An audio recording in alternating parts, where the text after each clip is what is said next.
Hello everyone, मैं हूं कल्पना और अपने चैनल में आप सभी का स्वागत करती हूँ। तो चलिए आज का जो हमारा टॉपिक है इसको देखेंगे।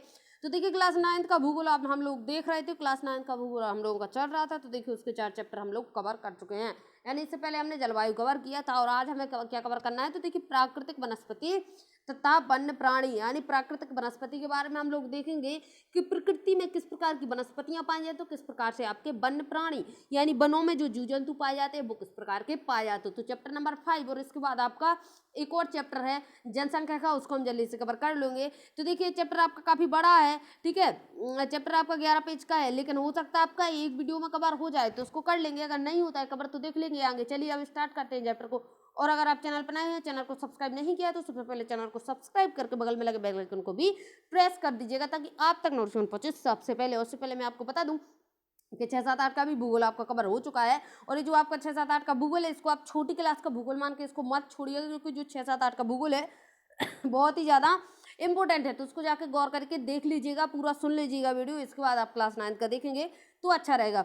और अगर आपने अभी तक साइंस नहीं देखा है तो साइंस को देख लीजिए, क्योंकि 6 से 10 तक का साइंस भी मैंने आपका पूरा कवर करवा दिया है और इसके टेस्ट भी मैंने आपके पूरे करवा दिए हैं।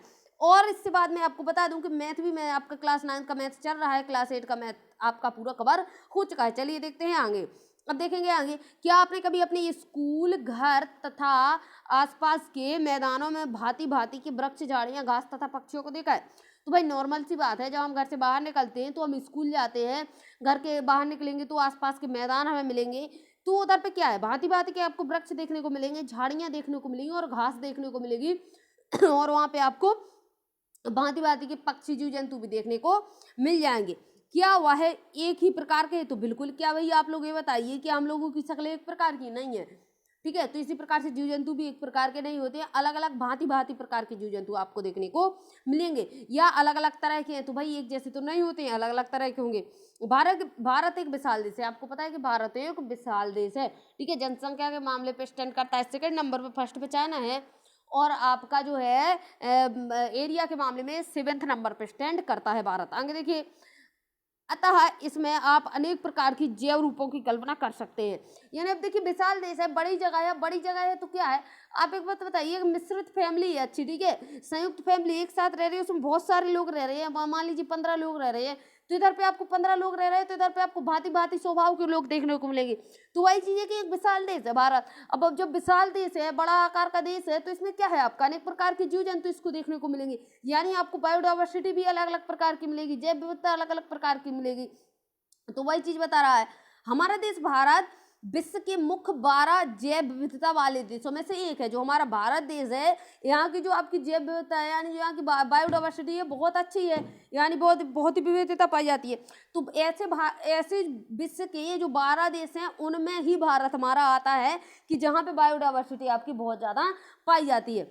अब देखिए लगभग 47,000 विभिन्न जातियों के पौधे पाए जाने के कारण यह देश विश्व में 10वें स्थान पर तथा एशिया के देशों में 4थे स्थान पर स्टैंड करता है।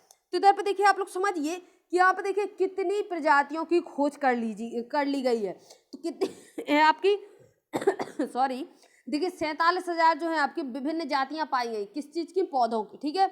और जो आपकी 47 आपकी जो है 47,000 जो आपकी जातियां पाई गई हैं, इसके कारण है जो विश्व में हमारा देश कितने नंबर पर स्टैंड करता है, तो जातियों के हिसाब से पौधों की 10वें पे। और अगर आप एशिया कॉन्टिनेंट की बात करते हैं तो उधर पे 4थे नंबर पे स्टैंड कर जाता है। इसका नाम है, इसका नंबर याद रखिएगा। भारत में लगभग 15,000 फूलों के पौधे हैं। अब देखिए ओनली फूलों के पौधे ही 15,000 हैं, जो कि विश्व के फूलों के पौधों का 6% है। यानी देखिए विश्व में जो फूलों के पौधे हैं वो 100% है, लेकिन 100% में से 6% केवल हमारे भारत में पाए जाते हैं, ठीक है। आगे देखिए, इस देश में बहुत से बिना फूलों के पौधे हैं, यानी बिना फूलों के पौधे, हर पौधे में तो आपका फूल लगता नहीं है। जैसे देखिए फर्न, शैवाल यानी एलगी तथा कबक को बोलते हैं फंजाई, तो ये पाई जाती है, इनमें तो आपके फूल पाए नहीं जाते हैं। अंग देखिए, भारत में लगभग 90,000 प्रजातियों के जानवर तथा विभिन्न प्रकार की मछलियां ताजे तथा समुद्र पानी में पाई जाती हैं। तो इधर पर क्या बताया गया है कि भारत में लगभग 90,000 प्रजातियां जानवरों की खोजी गई, ठीक है। अब देखिए 90,000 प्रजातियां आपकी जानवरों की खोजी गई, तो उसमें विभिन्न प्रकार की मछलियां हैं जो कि आपके ताजे तथा समुद्र पानी में पाई जाती हैं। ताजा पानी से मतलब है इनका मीठा पानी, यानी जो पानी आपका खारा ना हो। देखिए प्राकृतिक वनस्पति का अर्थ है कि वनस्पति का वह भाग जो मनुष्य की सहायता के बिना अपने आप पैदा हो जाए। देखिए अगर हमें अनाज चाहिए, मान लीजिए गेहूं चावल जो भी आपका धान है, ठीक है, तो ये क्या होता है आपका, अगर गेहूं है तो गेहूं आपका स्वतः तो उगता नहीं है कि भाई प्रकृति में उग गया, हमने तोड़ा और उसको खा लिया, तो ऐसी तो कोई बात है नहीं, इसलिए हम उसको प्राकृतिक वनस्पति नहीं कहेंगे, क्योंकि गेहूं हमारी सहायता से उगता है, ठीक है, धान हमारी सहायता से उगता है, बाजरा गन्ना जो भी आपका सहायता से उगेगा। और देखिए छोटे छोटे आपके साग सब्जी हैं, जो आपका बैगन टमाटर आलू गोभी जो भी है, ये भी हमारी सहायता से उगता है, तो इसको हम प्राकृतिक वनस्पति नहीं कहेंगे। लेकिन जब अगर आप अपने घर से बाहर कदम रखते हैं तो आपको झक्कड़ झाड़ी देखने को मिलेंगे, वो आप उसका बीज तो आप डालते नहीं है, जाके बारिश होती है अपने आप उग के चले आते हैं, तो उसको कहते हैं प्राकृतिक वनस्पति, यानी प्रकृति से अपने आप उगना, उसमें हमारी सहायता नहीं लगती है और लंबे समय तक उस पर मानवीय प्रभाव नहीं पड़ता है। अभी जो आपकी बोलते हैं ना कि ये जो वनस्पति आपकी प्राकृतिक वनस्पति उगती है उससे क्या होता है कि जो आपकी मानवीय प्रभाव होता है उस पर भी ज्यादा प्रभाव नहीं पड़ता, क्योंकि वो अपने आप उगती है। इसे क्या कहते हैं, इसे अक्षत वनस्पति, अक्षत मीन्स कभी ना टूटने वाला, यानी कभी ना नष्ट होने वाला, यानी अक्षत वनस्पति बोल देते हैं, कभी नहीं, लेकिन वो ऐसा है कि जैसे आपके झक्कड़ झाड़ी उगे हैं तो उसके बीज गिर जाएंगे, वो फिर से उगाता है, ठीक है, यानी उसकी जो उसकी क्या होती है आपकी, उसकी जो प्रजाति है आपकी जिस प्रकार से चल रही है, उसका एक पौधा नष्ट हुआ तो दूसरा पौधा अपने आप उगाएगा, ठीक है, तो इसलिए इसको अक्षत वनस्पति कहते हैं। अतः विभिन्न प्रकार की कृषिकृत फसलें, फल और बागान वनस्पति का ही भाग है, परंतु प्राकृतिक नहीं। मैंने आपको बताया कि प्राकृतिक क्यों नहीं है, क्योंकि यहाँ जो है आपका ये प्राकृतिक नहीं है, क्योंकि ये हमारी ही सहायता से उगती है, और जो हमारी सहायता से ना उगती है उसको हम प्राकृतिक कहते हैं। आगे देखिए, वह वनस्पति जो मूल रूप से भारतीय है उसे हम देशज कहते हैं, यानी जो हमारे देश के अंदर पाए जाते हैं उसको हम देशज कहेंगे, लेकिन जो पौधे भारत के बाहर से आए हैं उन्हें हम विदेशज कहते हैं। जैसे हम कहते हैं ना विदेशी लोग, देसी लोग, तो उसी प्रकार से कि जो देश के अंदर है वनस्पति उसको हम देशज कह देंगे, जो देश के बाहर से पौधे आए उसको हम विदेशज कह देंगे। आगे देखिए, वनस्पति जगत का अर्थ किसी विशेष क्षेत्र में किसी समय में पौधों की उत्पत्ति से है, यानी देखिए क्या है, जंतु जगत, वनस्पति जगत, तो क्या है, जहाँ जंतुओं की जनसंख्या ज्यादा हो उसको हम जंतु जगत कहेंगे। अब देखिए वनस्पति जगत, तो देखिए वनस्पति जगत शब्द का अर्थ है किसी विशेष क्षेत्र में किसी समय में पौधों की उत्पत्ति, ठीक है। इस तरह प्राणी जगत जानवरों के लिए कहलाता है, तो वो चीज मैंने आपको बता दी। वनस्पति तथा वन्य प्राणियों में इतनी विविधता इस निम्नलिखित कारण होती है। तो देखिए विविधता क्यों होती है, एक जैसे पौधे क्यों नहीं होते हैं, एक जैसे जंतु क्यों नहीं होते हैं, अलग अलग जंतु क्यों पाए जाते हैं, ठीक है, चूहे के पैर छोटे क्यों होते हैं, ऊँट के पैर लंबे क्यों होते हैं, आखिर ये सब चीजें आपकी होती क्यों हैं, तो देखिए विविधता पाई क्यों जाती है। तो देखिए वनस्पति तथा वन्य प्राणियों में इतनी विविधता निम्नलिखित कारणों के कारण पाई जाती है। कारण कौन कौन से, देखिए धरातल एक आपका कारण है, जिसमें पहला कारण है आपका भूभाग, यानी भूभाग से कुछ कारण होते हैं जिसके कारण इस प्रकार के जीव जंतु और पेड़ पौधे अलग अलग जगह पर अलग अलग तरह के पाए जाते हैं। तो देखिए भूमि का वनस्पति पर प्रत्यक्ष तथा अप्रत्यक्ष प्रभाव पड़ता है, प्रत्यक्ष तथा अप्रत्यक्ष यानी डायरेक्ट और इनडायरेक्ट प्रभाव पड़ता है किस पर, भूमि का वनस्पति पर। क्या पर्वत पठार तथा मैदान और शीतोष्ण कटिबंधों में एक ही प्रकार की वनस्पति नहीं हो सकती, नहीं होगी, क्यों होगी, क्योंकि देखिए पर्वत पठार मैदान अलग अलग जगह है, ठीक है। अब पर्वतीय अगर क्षेत्र है आपका तो उठा हुआ भाग होगा, अब उठा हुआ भाग होगा तो उधर पे टेम्परेचर भी आपका कम होगा क्योंकि नीचे गिर जाएगा, ऊंचाई का भी प्रभाव पड़ेगा, ठीक है, उधर पे मतलब हर चीज का प्रभाव आपका पड़ने लगता है, ठीक है। और शीतोष्ण कटिबंधीय, शीतोष्ण क्षेत्र आपको पता है, मैंने आपको पिछले उसमें आपकी पट्टियां समझाई हुई थी। देखिए 0 डिग्री सेंटीग्रेड ऊपर नॉर्थ 23.5, नीचे नॉर्थ के बाद आपका साउथ 23.5, इसके बाद इधर पे आपका 66 आ जाएगा, 66.5, तो ये जो आपका भाग होता है ये होता है आपका शीतोष्ण कटिबंध, ठीक है। अब देखिए देखिए शीतोष्ण कटिबंध, तो ये अब देखिए इसमें बोल रखा है क्या, इन सभी भागों में यानी पर्वत पठार मैदान शीतोष्ण कटिबंध, इन सभी भागों में वनस्पति एक जैसी हो सकती है, नहीं, तो बिल्कुल नहीं हो सकती। देखिए आगे, धरातल के स्वभाव का वनस्पति पर बहुत प्रभाव पड़ता है। धरातल का जो स्वभाव होता है यानी धरातल के स्वभाव की, यानी हो सकता है उस धरातल पर पर्वत हो सकता है उस धरातल पर यानी जमीन पर पठार हो सकता है मैदान हो अच्छा खासा यूपीएमपी का मैदान, हो सकता है उसका अक्षांश पर प्रभाव भी पड़ता हो, यानी सूरज की किरणें आपकी तिरछी पड़ रही हो तो प्रभाव आपका कैसा होगा, बहुत ज्यादा वनस्पति पर उसका प्रभाव पड़ता है धरातल का। अब देखिए उपजाऊ मिट्टी पर प्रायः कृषि की जाती है, उपजाऊ मिट्टी पर कृषि की जाती है, लेकिन ऊबड़ खाबड़ पर तो कृषि नहीं की जाती। इससे तो आपको क्लियर हो गया होगा कि धरातल पर किस प्रकार प्रभाव पड़ता है वनस्पति पर। ऊबड़ तथा असमतल भूभाग पर जंगल तथा घास के मैदान हैं, जिनमें वन्य प्राणी को आश्रय मिलता है। तो देखिए, ऊबड़ खाबड़ जमीन है आपकी, उठी हुई जमीन है, धसी हुई जमीन है, गड्ढे हैं, या फिर कहें तो आपकी अनुपजाऊ जमीन है, बंजर जमीन है, तो हर जगह तो कृषि एक जैसी होती नहीं है। यानी जो वनस्पति है उस पर बहुत ज़्यादा प्रभाव पड़ता है, किसका? भू के भाग का, यानी भूमि का। ठीक है, अब आगे देखेंगे तो देखिए, मृदा का प्रभाव ज़्यादा पड़ता है। ठीक है, विभिन्न स्थानों पर अलग अलग प्रकार की मृदा पाई जाती है। मृदा हम आगे वाले क्लासेस में पढ़ेंगे। आपका मृदा का पूरा चैप्टर बहुत ही डिटेल से दिया हुआ है, जो विविध प्रकार की वनस्पतियों का आधार है। सॉरी, काली, पीली, लैटेराइट, अलग अलग प्रकार की आपकी मृदा होती है और उसमें अलग अलग प्रकार की आपकी वनस्पति पाई जाती है। ठीक है, मरुस्थल की बलुई मृदा होती है। अब देखिए, मरुस्थल में बलुई मृदा होती है तो क्या वहां पर भी आपकी वही खेती होगी जो कि आपकी काली या पीली मिट्टी में हो सकती है? नहीं। तो देखिए, जो बलुई मृदा है उसमें आपकी कटीली झाड़ियां उगेंगी तथा नदियों के डेल्टा क्षेत्र में क्या होगा? पर्णपाती वन उग जाएंगे। नदियों के जो डेल्टा क्षेत्र होंगे आपके, उनमें पर्णपाती वन उगेंगे। पर्वतों की ढलानों में जहाँ मृदा की परत गहरी हो वहां पर शंकुधारी वन उगेगी। शंकुधारी देखिए, मैं आपको बना के दिखाऊं, कुछ इस प्रकार से होते हैं आपके। ठीक है, और पर्वतों पे अगर आप ऊपर जाएंगे तो आपने इस प्रकार के वन लगे हुए देखे होंगे, पेड़ पौधे। चलिए आगे देखते हैं। अभी हमने धरातल का देखा, अब हम देखेंगे जलवायु का। तो देखिए, जलवायु का क्या प्रभाव पड़ता है। तो देखिए, सबसे पहले तो आपका टेम्परेचर है। तो देखिए, टेम्परेचर की बात करें तो देखिए, वनस्पति की विविधता तथा विशेषता तापमान और वायु की नमी पर भी निर्भर करती है। बिल्कुल इसकी जो वनस्पति की विविधता है इस पर बिल्कुल निर्भर करेगी। अब देखिए, सेब की खेती अगर आपसे कोई कह दे जम्मू कश्मीर में सेब की खेती होती है, अब आपसे कोई कह दे यूपी एमपी में आकर सेब की खेती कर दो, तो क्या हो जाएगी? नहीं होगी, क्योंकि जो सेब की खेती होती है वो आपकी देखिए ठंडी के मौसम में और आपकी टेम्परेचर जहाँ पे कम होता है वहीं पे होती है। तो देखिए, गर्मी अगर ज़्यादा है और मौसम जो आपका टेम्परेचर है ज़्यादा है, तो वहाँ पे आपकी सेब की खेती नहीं हो पाएगी। यानी टेम्परेचर का प्रभाव बहुत पड़ता है। यानी ज़्यादा टेम्परेचर, कम टेम्परेचर आपका रहता है तो उससे वनस्पति पर बहुत ज़्यादा प्रभाव पड़ता है। तो वनस्पति की विविधता तथा विशेषता तापमान और वायु की नमी पर भी निर्भर करती है। बिल्कुल करती है। हिमालय पर्वत की ढलानों तथा प्रायद्वीप के पहाड़ियों पर 915 मीटर की ऊंचाई से ऊपर तापमान में गिरावट वनस्पति के पनपने और बढ़ने को प्रभावित करता है।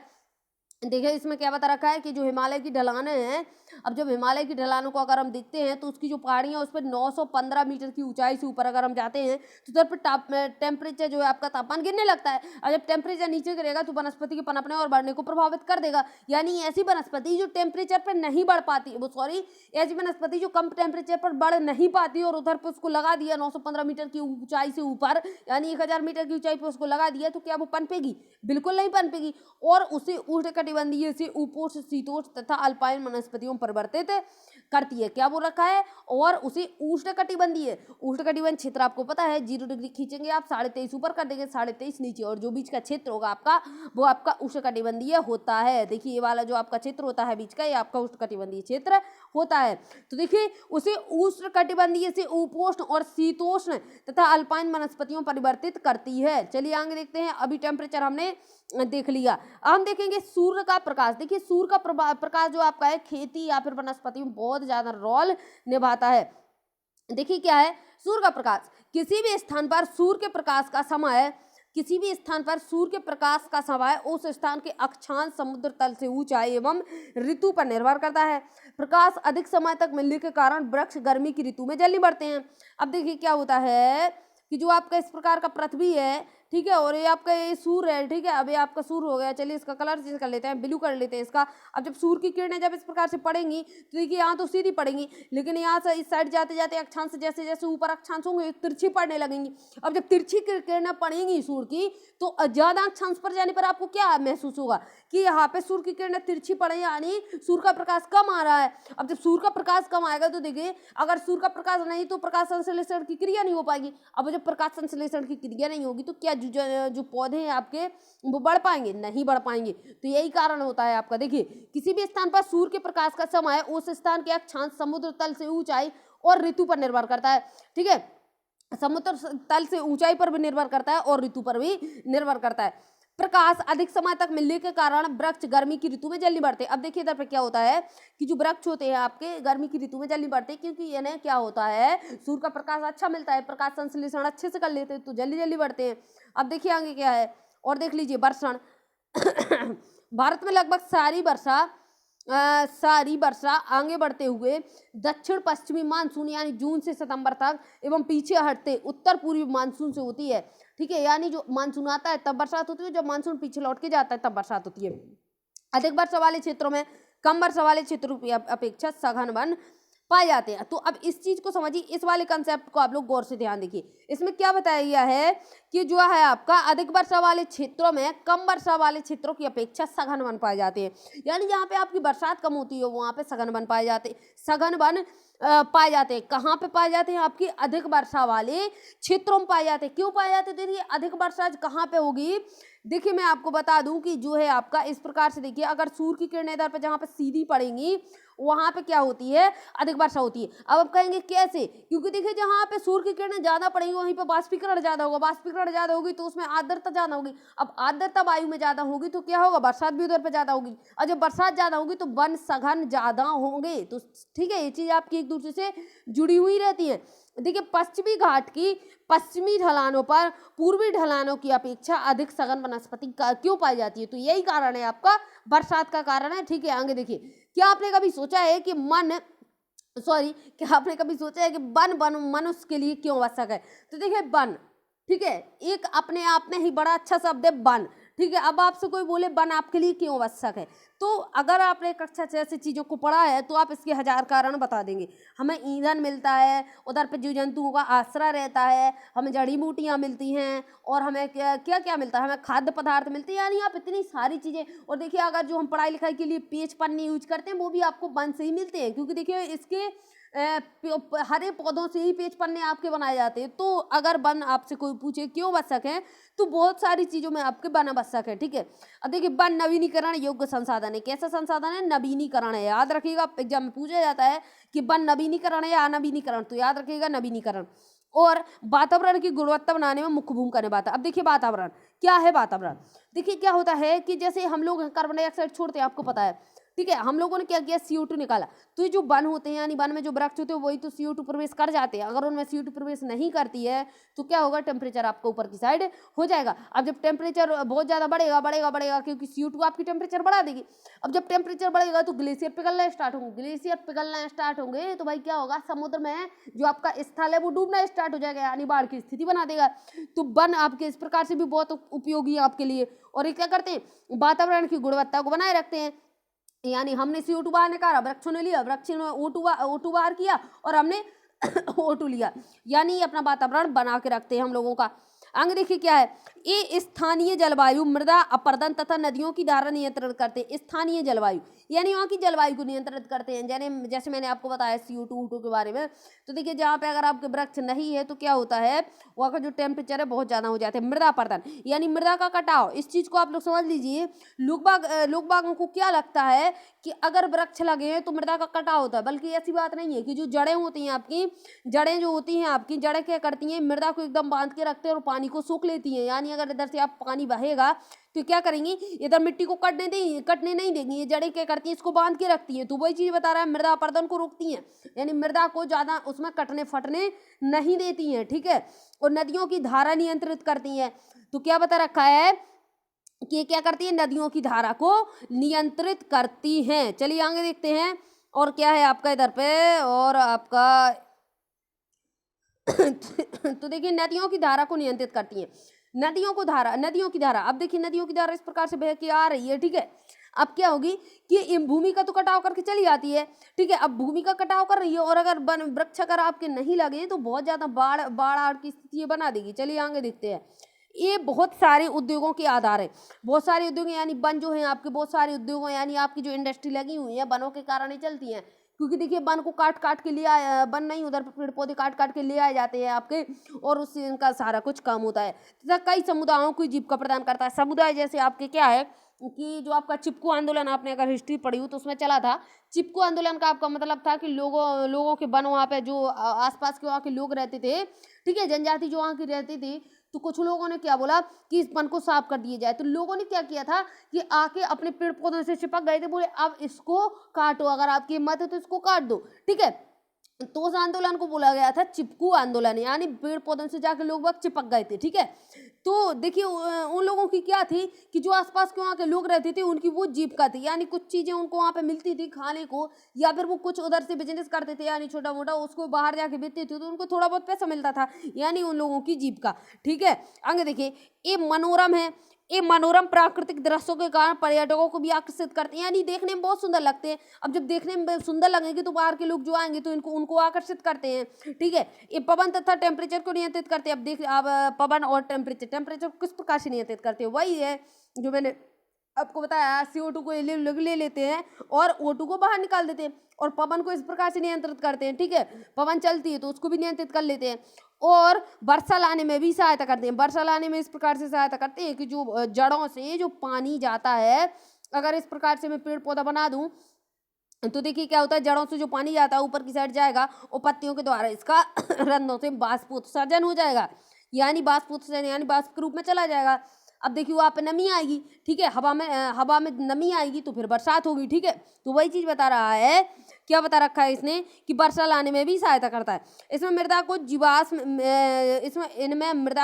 मिलता है, और अन्य प्राणी को आश्रय यानी सांप बिच्छू जो भी है आपके जीव जंतु सारे रहते हैं वो वनों में रहते हैं, और आपका जो है मृदा को जीवाश्म मिलता है। जो पेड़ पौधे होते हैं पत्तियां इनकी होती है झड़ती हैं नीचे आपकी गल जाती है मिट्टी में, और वो जीवाश्म बना देती है। चलिए आगे देखते हैं।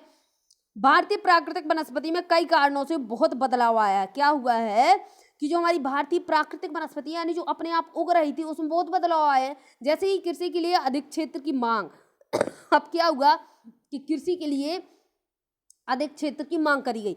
अब जब कृषि के लिए अधिक क्षेत्र की मांग करेंगे तो इन्होंने लोगों ने क्या किया, वनों को काटना स्टार्ट किया।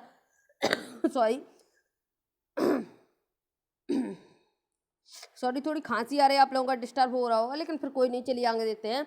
जैसे ही कृषि के लिए अधिक क्षेत्र की मांग, अब देखिए कृषि के लिए क्षेत्र की मांग करेंगे तो देखिए वन थे, अब जब जगह नहीं बची तो क्या किया गया, वनों को काटा गया। ठीक है, और उद्योगों का विकास यानी इंडस्ट्री जो लगाएंगे वो भी आपकी वन काट के ही लगाएंगे। ठीक है, शहरीकरण की परियोजना, अगर आपको शहरी उधर पे शहर बसाना है, शहरीकरण करना है, लोगों की जनसंख्या बढ़ेगी, क्योंकि देखिए आपको पता है कि गाँव से लोग भाग के शहर की साइड आजकल जा रहे हैं, क्योंकि वहाँ पे उधर पे उनको काम मिलता है। ठीक है, तो काम के लिए लोग भागते हैं। अब जब शहरीकरण बढ़ेगा तो उधर पे आपकी सड़क वगैरह हर चीज बढ़ेंगी, उद्योग भी बढ़ेंगे, तो उसके कारण भी वनों का क्या है आपका कटाई शुरू हुई, और पशुओं के लिए चारे की व्यवस्था के कारण वन क्षेत्र कम हो गया। अब पशुओं के लिए चारे की व्यवस्था तो भी जो घास वास है उसको काट दिया गया। ठीक है, आगे देखिए अब क्या है, परियोजना कार। अब आपने स्कूल इसको देख लीजिए, इसको छोड़ देते हैं, चलिए आगे देखते हैं। सन 2003 में वनों का कुल क्षेत्रफल कितना था, तो देखिए सन 2003 में जो वन का क्षेत्रफल था वो आपका था 68 लाख वर्ग किलोमीटर। भारत में बहुत से भाग में वन क्षेत्र सही मायने में प्राकृतिक नहीं है। ठीक है, यानी अगर प्राकृतिक नहीं है, कुछ अगम्य क्षेत्रों को छोड़कर जैसे हिमालय और मध्य भारत के कुछ भाग तथा मरुस्थल जहां प्राकृतिक वनस्पति है, शेष भागों में मनुष्य के हस्तक्षेप से प्राकृतिक वनस्पति आंशिक तथा संपूर्ण रूप से परिवर्तित हो चुकी है या फिर बिल्कुल निम्न कोटि की हो गई है। अब देखिए इसका क्या है, इस पैराग्राफ का मतलब, इनके कहने का मतलब है कि जो आपकी प्राकृतिक वनस्पति है उसको ये लोग कह रहे हैं कि हिमालय पर्वत पे है। ठीक है, और कहाँ पे आपकी, तो मध्य भारत में है। ठीक है, मध्य भारत में मिल जाएगी आपकी, और तथा मरुस्थल के कुछ भागों में मिल जाएगी। ठीक है, लेकिन जो कुछ भाग जो इसके और कुछ भाग हैं उधर पे मानव ने क्या क्या हस्तक्षेप किया। ठीक है, यानी उधर पे अपनी टांग अड़ाई। ठीक है, टांग अड़ाने के कारण उन लोगों ने क्या किया, उस प्राकृतिक वनस्पति को आंशिक रूप से या तो बिल्कुल से उसे उधर पे खत्म कर दिया, यानी उधर पे खत्म करके उधर पे इंडस्ट्री लगा ली, उधर पे सड़कें निकाल दी, यानी उसको खत्म ही कर दिया, या फिर क्या किया, उसको बिल्कुल निम्न कोटि का बचने दिया, यानी बिल्कुल संपूर्ण खत्म होने की कगार पर कर दिया गया। ठीक है, तो ये चीज है इनकी अभी परियोजना है, इसको देख लीजिए। आगे देखते हैं। India state of forest report 2011 के अनुसार भारत में वनों का कुल क्षेत्रफल भारत के क्षेत्रफल का इतना है, यानी भारत का क्षेत्रफल कितना 100, और उसका कितना है आपका 21.05, यानी 21 मान लीजिए। ठीक है, चलिए आगे देखते हैं। पारिस्थितिक तंत्र, अगर आपने पर्यावरण पढ़ा है तो उसमें आपको एक टर्म मिला होगा पारिस्थितिकी तंत्र। ठीक है, ये बहुत इंपॉर्टेंट है आपका, इसको थोड़ा समझ लीजिए, बाकी हम नेक्स्ट आपकी जो सब्जेक्ट है उसमें तो हम देखेंगे ही जाके। पृथ्वी पर पादपों तथा जीवों का वितरण, पृथ्वी पर पादपों यानी पौधों तथा जीवों का वितरण मुख्यतः जलवायु द्वारा निर्धारित होता है। बिल्कुल जलवायु द्वारा निर्धारित होता है, जिस प्रकार की जहाँ की जलवायु उस प्रकार से ही पादप और जीवों का वितरण होगा। किसी क्षेत्र के पादपों की प्रकृति किसी क्षेत्र के पादपों की प्रकृति काफी हद तक उस क्षेत्र के प्राणी जीवन को प्रभावित करती है। वो तो है ही आपका कि जिस प्रकार से वहाँ पे आपके पेड़ पौधे या वृक्ष पाए जाएंगे उस प्रकार से वहाँ से आपके जीव जंतु पाए जाएंगे। ठीक है, अब देखिए आगे क्या है, जब वनस्पति बदल जाती है तो प्राणी जीवन भी बदल जाता है, बिल्कुल बदलेगा। अब देखिए ऊंट जो है आपका जंगल में क्यों नहीं पाया जाता, ठीक है, रेगिस्तान में क्यों पाया जाता है, तो ये अंतर तो आपका होता है ना। बंदर आपके रेगिस्तान में क्यों नहीं मिलते हैं, यानी सीधी बात है आपकी वनस्पति का प्रभाव पड़ रहा है जीव जंतुओं पर। ठीक है, किसी भी क्षेत्र के पादप तथा प्राणी आपस में तथा अपने भौतिक पर्यावरण में अंतर संबंधित होते हैं, यानी वो एक दूसरे से जुड़े होते हैं। ठीक है, और एक पारिस्थितिकी तंत्र का निर्माण करती है। तो यही होता है आपका एक दूसरे से जुड़े होने का होता है आपका पारिस्थितिकी तंत्र। मनुष्य भी एक पारिस्थितिकी तंत्र का अविच्छिन्न भाग है, यानी हम भी पारिस्थितिकी तंत्र का बहुत बड़ा भाग है। ठीक है, मानव कैसे किसी स्थान के पारिस्थितिकी तंत्र को प्रभावित करता है, चलिए देख लेते हैं किस प्रकार से करता है। मनुष्य वन्य प्राणी और वनस्पति को अपने लाभ के लिए प्रयोग करता है। बिल्कुल, मानव तो जो है आपका है, मनुष्य जो है वो वन्य प्राणी या वन्य जीवन कोई भी है या वनस्पति है तो उसके लाभ के लिए प्रयोग करेगा। इतना अच्छा तो कोई इंसान है नहीं कि फालतू में मतलब वृक्ष लगाए। इंसान यानी मतलब वो चीज है कि जब तक उसका फायदा न निकले तब तक किसी चीज में हाथ नहीं डालता है। ठीक है, मनुष्य अपने लालच के कारण इन संसाधनों का अधिकतम प्रयोग करता है, यानी इतनी अधिक लालच उसको हो जाती है कि इसको मतलब इसका इतना अधिक प्रयोग करता है कि मतलब खत्म होने की कगार पर आ जाता है। जैसे आप डीजल पेट्रोल की ही बात कर ले, ठीक है, तो वो चीज भी आपकी डीजल पेट्रोल आपका खत्म होने वाला है, लेकिन मनुष्य को तो चाहिए, वही पेट्रोल डाला गाड़ी में चल दिए, फालतू में ही घुमाते फिर रहे गाड़ी इधर उधर। तो मतलब अपने आप से मतलब है मनुष्य को, दूसरों से नहीं। ठीक है, तो मतलब चीजों को खत्म कर देते हैं। वह वृक्षों को काटकर जानवर को मारकर पारिस्थितिकी तंत्र में असंतुलन पैदा करते। बिल्कुल, अब वृक्षों को काटेंगे तो जंगल कम होगा तो इनको जानवर दिखेंगे, जानवर को शिकार करना स्टार्ट कर देते तो उसको भी मार देते हैं। कुछ लोग खाते हैं तो खाने के लिए भी उसका शिकार करते हैं। तो अभी जब ये सब चीजें करेंगे तो क्या होगा, आपका जो पारिस्थितिकी तंत्र है उसका असंतुलन हो जाएगा, यानी उसमें असंतुलन पैदा होगा। ठीक है, परिणाम स्वरूप कुछ प्रजातियों के विलुप्त होने का भय है। यानी काफी आपकी रेड डाटा बुक आपकी पढ़ाया था मैंने एक चैप्टर, मुझे याद नहीं कौन से सब्जेक्ट में था, लेकिन रेड डाटा बुक में आपका दिया हुआ था। ठीक है, तो देखिए जो आपकी रेड डाटा बुक में उसमें लिखा हुआ था कि जो आपकी विलुप्त प्राणी वगैरह उसमें यही दिया होता है। तो क्या है आपका कि कुछ प्राणी और जीव जंतु तो आपकी प्रजातियां विलुप्त हो गई मानव के कारण ही, और कुछ आपकी जो है विलुप्त होने की कगार पर हैं। क्या आप जानते हैं कि धरातल पर एक विशिष्ट प्रकार की वनस्पति या प्राणी जीवन वाले विशाल पारिस्थितिकी तंत्र को हम क्या कहते हैं, जीवोम या बायोम कहते हैं। जीवोम की पहचान पादप पर आधारित होती है। तो चलिए आपका हो गया। अब वनस्पति के प्रकार, अभी हमने क्या देख लिया, 27 मिनट आपके हो चुके हैं, अब हम पढ़ेंगे। अभी हमने काफी चीजें हद तक पढ़ ली, अब हम पढ़ेंगे वनस्पति के प्रकार। तो हमारे वनस्पति कितनी प्रकार की हम लोग पढ़ने वाले हैं इसके बारे में देखते हैं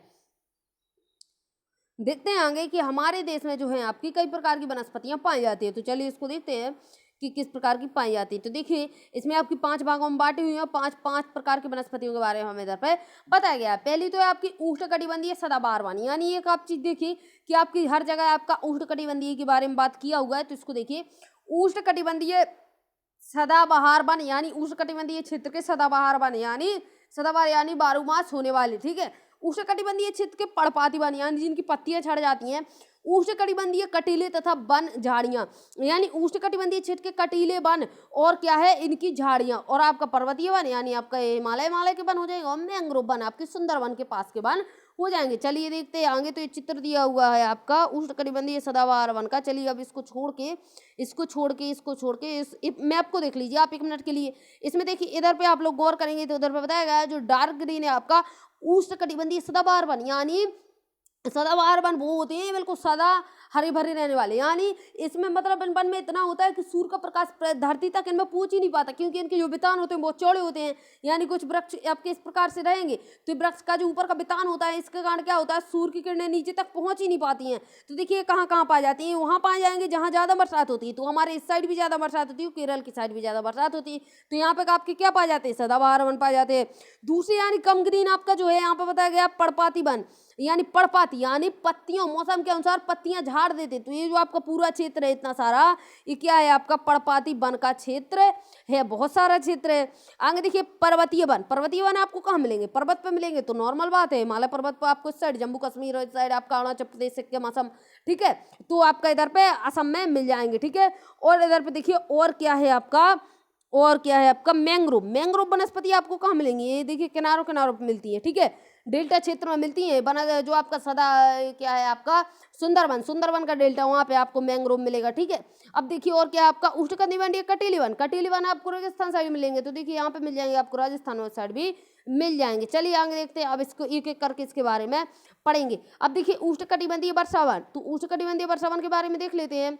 तो देखिए बेवन वर्षावन आपके क्या है, आपके पास वर्षावन यानी सदाबहार वन। बेवन पश्चिमी घाटों के अधिक वर्षा वाले क्षेत्रों यानी आपका लक्षद्वीप, अंडमान निकोबार द्वीप समूह, असम के ऊपरी भाग तथा तमिलनाडु के तट पर सीमित है। तो मैंने आपको स्थिति बताई हुई है, स्थिति इन लोगों ने भी बताई हुई है। कहाँ कहाँ मिलेंगे, तो देखिए लक्षद्वीप में मिलेंगे, अंडमान निकोबार में मिलेंगे क्योंकि यहाँ पे वर्षा ज़्यादा रहेगी। और कहाँ पे मिलेंगे, आपके असम में मिलेंगे, असम के ऊपरी भाग में तथा तमिलनाडु के तट पर मिल जाएंगे। आगे देखिए ये उन क्षेत्रों में भलीभांति विकसित होते हैं कहाँ, जहाँ पे 200 सेंटीमीटर से अधिक बरसात के साथ एक थोड़े समय के लिए शुष्क ऋतु पाई जाती है। जैसे इस शुष्क ऋतु पाई जाएगी सो जो आपके वृक्ष होते हैं वो बड़े हो जाते हैं। अब देखिए आगे इन क्षेत्रों में वृक्ष 60 मीटर या इससे अधिक ऊंचाई तक पहुंचते हैं। अब इसकी ऊंचाई देखिएगा कितने, 60 मीटर। ठीक है, चूंकि ये क्षेत्र वर्ष भर गर्म तथा आर्द्र रहते हैं, गर्म रहते हैं और गर्म के साथ साथ यहाँ पे नमी भी बनी ही रहती है, तो जिसके कारण बरसात भी आपकी होती रहती है। अतः यहाँ हर प्रकार की वनस्पति, वृक्ष, झाड़ियां व लताएं उगती हैं। बहुत सारे तरह तरह के वृक्ष उगते हैं क्योंकि बरसात होगी तो तरह तरह के वृक्ष उगेंगे। और वन में इनकी विभिन्न ऊंचाई से कई स्तर देखने को मिलते हैं, यानी ऊंचाई भी इनकी जो है आपके कई स्तर को देखने को मिलेगी। ऐसे नहीं है कि आपको हर 60 मीटर का ही वृक्ष मिल जाए, अलग अलग स्तर के देखने को मिलेंगे। वृक्षों में पतझड़ होने का कोई निश्चित समय नहीं है, अतः यह साल भर हरे भरे रहते हैं। यानी एक दो वृक्ष जैसे मान लीजिए पत्ते झड़े तो क्या फर्क पड़ेगा पूरे वन में, नहीं ना। तो इसका कोई ऐसा नहीं रहता है कि जनवरी फरवरी जैसे हमारे मार्च या अप्रैल का महीना, अभी अप्रैल का महीना जो आपका है इस समय पे क्या होता है, यूपी एमपी में सारे वृक्ष को पत्ते झड़ जाते हैं, यानी पर्णपाती टाइप के होते हैं। ठीक है, पर्णपाती वृक्ष होते हैं इसलिए सारे पत्तों के सारे पेड़ पौधों के जो पत्ते होते हैं झड़ जाते हैं। तो इनमें ऐसा नहीं होता है, इनमें क्या होता है कि इनका कोई एक निश्चित समय नहीं होता है, कभी भी किसी भी पौधे के पत्ते झड़ जाएं, जिसके कारण क्या होता है ये हर समय हरे भरे रहते हैं। इन वनों में पाए जाने वाले व्यापारिक महत्व के कुछ वृक्ष आपके कौन कौन से हैं, तो देखिए आबनूस यानी एबनी, महोगनी, रोजवुड, रबड़ और सिनकोना। तो इसको जो आपके दिए हुए हैं इस वृक्षों को आपको याद रखना होगा कि वृक्ष आपके कहाँ पाए जाते हैं, तो ये आपके सदाबहार वन में पाए जाते हैं। आगे देखिए क्या है, और देखिए इन वनों में सामान्य रूप से पाए जाने वाले जानवर आपके कौन कौन से, हाथी, बंदर, लेमूर और हिरण। याद रखेगा एक सींग वाले गैंडे असम तथा असम के काजीरंगा में पाए जाते हैं, एक सींग वाले गैंडे बिल्कुल प्रसिद्ध है। ठीक है, याद रखिएगा। और पश्चिम बंगाल के दलदली क्षेत्र में इसके अतिरिक्त इन जंगलों में कई प्रकार के पक्षी जैसे कि आपका चंगवादड़ एवं कई रेंगने वाले जीव जंतु भी आपके जीव भी पाए जाते हैं। तो आगे देखिए आगे देखेंगे। अभी हमने सदाबहार देख लिया, हरे भरे देख लिया, अब हम देखेंगे पर्णपाती यानी जो एक समय पर अपने पत्ते झाड़ देते हैं। ये भारत में सबसे बड़े क्षेत्र में फैले हुए, अभी हमने देखा कितने बड़े क्षेत्र में फैले हुए, एक बार और दिखा देती हूँ मैं आपको। देख लीजिए ये जो आपका कम ग्रीन है ये आपका पूरा आपका पर्णपाती वन वाला क्षेत्र, तो आप खुद देख पा रहे हैं कि कितना ज्यादा फैला हुआ है। ठीक है, और इससे क्या है आपका आगे का, इन्हें मानसूनी वन भी कहते हैं। मानसून वन क्यों कहते हैं, क्योंकि ये मानसून के हिसाब से अपनी पत्तियां झाड़ देते हैं, क्योंकि इनका एक मौसम होता है। ठीक है, एक इनका समय होता है पत्ती झाड़ने का। आगे देखेंगे, और उन क्षेत्रों में विस्तृत हैं जहां 70 सेंटीमीटर से 200 तक बरसात होती है। अभी क्या था, 200 से ऊपर बरसात थी, अब जो बरसात है आपका 70 सेंटीमीटर से 200 के बीच में है। तो ये पर्णपाती वन आपके कहाँ पाए जाते हैं, जहां 70 सेंटीमीटर से 200 के बीच बरसात हो। इस प्रकार के वनों में वृक्ष जो है शुष्क ग्रीष्म ऋतु में 6 से 8 सप्ताह में अपनी पत्तियां गिरा देते हैं। ठीक है, तो ये अप्रैल महीने में अधिकतर गिरा देते हैं। जल की उपलब्धि के आधार पर मार्च अप्रैल में गिराते हैं। ठीक है, जल की उपलब्धि के आधार पर इन वनों को आर्द्र तथा शुष्क पर्णपाती वनों में विभाजित किया जाता है। दो में बांट दिए इन्होंने, आर्द्र तथा शुष्क में। इनमें से आर्द्र या निम्न पर्णपाती वन उन क्षेत्रों में पाए जाते हैं, किन क्षेत्रों में, जहां पे देखिए 100 से 200 के बीच बरसात होती है। अतः ये वन जो आपके हैं कहाँ कहाँ पाए जाते हैं, देश के पूर्वी भागों में, उत्तर पूर्वी राज्यों में, हिमालय के गिरिपात प्रदेश, झारखंड, पश्चिम उड़ीसा, उत्तर छत्तीसगढ़ तथा पश्चिमी घाटों के में पाए जाते हैं। अब देखिए सागौन इन वनों की सबसे प्रमुख प्रजाति है। सागौन आपकी किसकी, पर्णपाती वन की। बांस, साल, शीशम, चंदन और आपका रबेर, कुसुम, अर्जुन तथा सहतूत वृक्ष व्यापारिक महत्व वाले हैं। ठीक है, इनसे व्यापार होता है, किससे, बांस से आपका अच्छा व्यापार होता है, साल, सागौन, शीशम, चंदन, रबेर, मतलब इनसे आपका जो कुसुम, अर्जुन, सहतूत जो भी आपके वृक्ष इनसे बहुत ही अच्छा व्यापार आपका होता है। चलिए आगे देखते हैं आपके प्रजातियां हैं। और देखिए अभी हमने देखा शुष्क पर्णपाती वन उन क्षेत्रों में पाए जाते हैं, कहाँ पे पाए जाते हैं, शुष्क पर्णपाती। दो भागों में बांटा था, तो एक भाग हमने पीछे देखा, एक अभी देखेंगे। जहां वर्षा 70 से 100 सेंटीमीटर, वहां की बरसात कैसी थी 100 से 200 के बीच में, ठीक है। A1 प्रायद्वीपीय पठार के ऐसे वर्षा वाले क्षेत्रों जैसे कि आपका उत्तर प्रदेश तथा बिहार के मैदानों में पाए जाते हैं। विस्तृत क्षेत्रों में प्रायः सागौन, साल, पीपल तथा नीम के वृक्ष उगते हैं। वृक्षों के नाम याद रखने पड़ेंगे आपको, कौन सा कहाँ पाया जाता है। इन क्षेत्रों में बहुत बड़े भाग कृषि कार्य में प्रयोग हेतु साफ कर लिए जाते हैं और कुछ भागों में पशुचारण भी होता है। तो क्या कर लिया जाता है, कृषि के लिए उधर पे साफ कर दिए जाती हैं चीजें। अब देखिए इधर पे जो आपके जानवर कौन है, सिंह है, शेर है, सुअर है, हिरण है, हाथी है, और यहाँ पे पक्षी भी पाए जाते हैं, छिपकली, सांप वगैरह, कछुआ वगैरह भी पाया जाता है, ठीक है। अब हम पढ़ेंगे कटीले वन तथा झाड़ियां। अब हम देखेंगे कटीले वन तथा झाड़ियां। देखिए आगे, जिन क्षेत्रों में 70 सेंटीमीटर से भी कम बरसात होती है, यानी अभी हम 70 तक आए, अब 70 से नीचे चलेगा। अब जब 70 से नीचे जाएंगे तो वहाँ पे बरसात बहुत कम हो जाएगी। अब जहाँ पे बरसात कम हो जाएगी तो वर्षा की मात्रा भी याद रखिए कहाँ पे कितने सेंटीमीटर होती है, उससे भी आपको फायदा होगा, ठीक है। वहाँ प्राकृतिक वनस्पतियों में क्या क्या उगता है, एक तो आपके कटीले वन उगेंगे, दूसरी आपकी झाड़ियाँ, यानी जो पेड़ पौधे उगेंगे कटीले टाइप के उगेंगे। ये आप देख सकते हैं रेगिस्तान राजस्थान की साइड की। आगे देखिए क्या है, इस प्रकार की वनस्पति देश के उत्तर पश्चिमी भागों में पाई जाती है। उत्तर पश्चिमी बोले तो देखिए पूरब, पश्चिम और उत्तर दक्षिण, यानी इस भाग की बात कर रहा है। इसमें ही तो आपका राजस्थान आ जाता है, जिसमें आपका गुजरात, राजस्थान, छत्तीसगढ़, मध्य प्रदेश, उत्तर प्रदेश तथा हरियाणा के अर्ध शुष्क क्षेत्र शामिल, यानी इतने भाग जो हैं आपके आते हैं। अब देखिए क्या आपका अकासिया, खजूर यानी पाम, आपका यूफोरबिया तथा नागफनी यानी कैक्टाई यहाँ की प्रमुख प्रजातियां। तो ये प्रजातियां याद रखिएगा। इन वनों के वृक्ष बिखरे हुए होते हैं, यानी फैले फैले हैं, ज्यादा घने नहीं होते हैं, दूर दूर होते हैं। इनकी जड़ें लंबी तथा जल की तलाश में नीचे की साइड बहुत तेजी से नीचे चली जाती हैं। अब नीचे की साइड अगर आप जाती हैं तो इसको आप उखाड़ने की कोशिश करेंगे तो बहुत दम लगानी पड़ती है। पत्तियां प्रायः छोटी होती हैं, जिनसे बाष्पीकरण कम से कम हो सके। छोटी छोटी पत्तियां हो जाती है, जिसके कारण क्या होता है, अगर उसमें पानी है वृक्ष में तो बाष्पीकरण कम हो सके। शुष्क भागों में झाड़ियां और कटीले पादप पाए जाते हैं। इन जंगलों में प्राय आपके क्या पाए जाते हैं, चूहे, खरगोश, लोमड़ी, भेड़िए, शेर, सिंह, जंगली गधा, घोड़े, ऊंट, इस प्रकार के जानवर आपके पाए जाते हैं। अब देखिए पर्वतीय वन आपका आ गया। पर्वतीय वन देख लीजिए कितना बचा हुआ है चैप्टर आपका। एक काम करते हैं, पर्वतीय वन से हम लोग कल कर लेंगे, क्योंकि आपको देखिए जो आपका चैप्टर 40 मिनट शायद आपका हो चुका है, होने वाला है। देखिए अब पर्वतीय वन से हम लोग कल देख लेंगे और मिलेंगे अब कल। तब तक के लिए जय हिंद, जय भारत।